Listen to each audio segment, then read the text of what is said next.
Former President Donald Trump wanted to ban wounded veterans from events because it made him uncomfortable. At least that's according to a new profile on General Mark Milley written by the Atlantic editor-in-chief Jeffrey Goldberg. Now, this profile was published on Thursday, and it went into how Milley apparently dealt with the, quote, cognitive unfitness and moral derangement he saw from the ex-commander-in-chief, which included endorsing war crimes. So, look, aside from this kind of being like a puff piece on General Milley, who did work in the Trump administration, and let's not forget that, it is also an important look into how Trump thought about the military. So, from the Atlantic, Milley had chosen a severely wounded Army captain, Luis Avila, to sing God Bless America. Avila, who'd completed 5 combat tours, had lost a leg in an IE attack in Afghanistan and had suffered 2 heart attacks, 2 strokes, and brain damage as a result of his injuries. To Milley and his 4-star generals across the Army, Avila and his wife, Claudia, represented the heroism, sacrifice, and dignity of wounded soldiers. During this event, however, after Avila's wheelchair nearly toppled over due to the fact that it had been raining that afternoon, the ground was, wet, slippery, Trump was apparently embarrassed. After Avila's performance, Trump walked over to congratulate him and then said to Milley, within earshot of several witnesses, quote, "Why do you bring people like that here? No one wants to see that. The wounded. Never let Avila appear in public again." Wow. Okay. So, look, unsurprising though, this is a pattern. We've heard this before. Different books, different eyewitnesses. People have heard things. Trump has said things. In fact, according to a book by reporters Susan Glasser and Peter Baker, Trump took a disdainful view of wounded soldiers and didn't want them displayed in events celebrating the military. This was an earlier book. Trump was reported telling John Kelly, his then chief of staff, quote, "I don't want any wounded guys to be featured in his weird military parade that he was planning."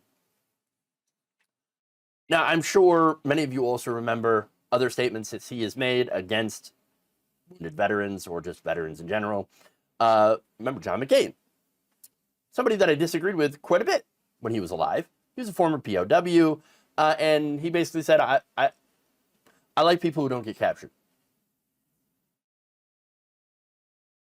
So apparently wounded veterans, POWs, not very fond of. Now, he has also been reported that he had called dead service members losers, suckers, and also calling service members babies. Yes, babies. In fact, during one trip to a cemetery in France, it was reported that Trump had told senior staff members, quote, "Why should I go to that cemetery? It's filled with losers." He then referred to the more than 1,800 Marines who lost their lives at Belleau Wood as, quote, "suckers" for getting killed, which, look, I don't think I have to point out how this is problematic, how this is super disrespectful. But, I mean, I don't know if it gets talked about enough, how bad this really is. Again, this person was the commander-in-chief and is trying to become commander-in-chief again. Now, what's even more disturbing is the type of service member Trump did like. Because he doesn't like wounded veterans, and he doesn't like, soldiers who have died in the line of duty. Who does he like? Ones who do war crimes. Yeah, that's right. You see, Trump had been trying to intervene in the case of Navy SEAL Eddie Gallagher. Late one night on Air Force One, Milley tried to convince Trump that his intrusion was damaging Navy morale. They were flying from a Washington to Dover Air Force Base in Delaware to attend a dignified transfer, the repatriation ceremony for fallen service members. In that, Milley had apparently tried to get Trump to understand war crimes. Quote, "Mr. President, you have to understand that the SEALs are a tribe within a larger tribe, the Navy, and it's up to them to figure out what to do with Gallagher. You don't want to intervene. This is up to the tribe. They have their own rules they want to follow.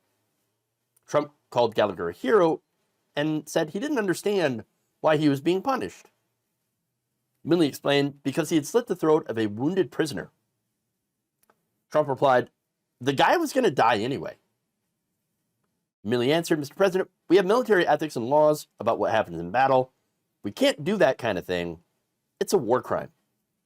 Trump then said he did not understand what the big deal was, saying, "You guys," meaning the combat soldiers, "are, quote, are all just killers. What's the difference?" Again, doesn't understand what a war crime is, what that means, and why war crimes are illegal. Now, look, I'm totally cognizant of the fact that other presidents have also done war crimes. I just happen to believe that no matter who does it, it's wrong. And yes, you can see other presidents be like, oh, you're trying to moralize it somehow.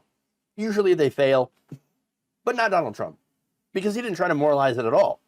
He's just like, what? War crimes. What's the big deal? Who cares? Let's just do war crimes. Look, I guess on the one hand, you could say, well, hey, he's being honest, right? Refreshing. That said, he's not honest to us. No, he's honest to his staff.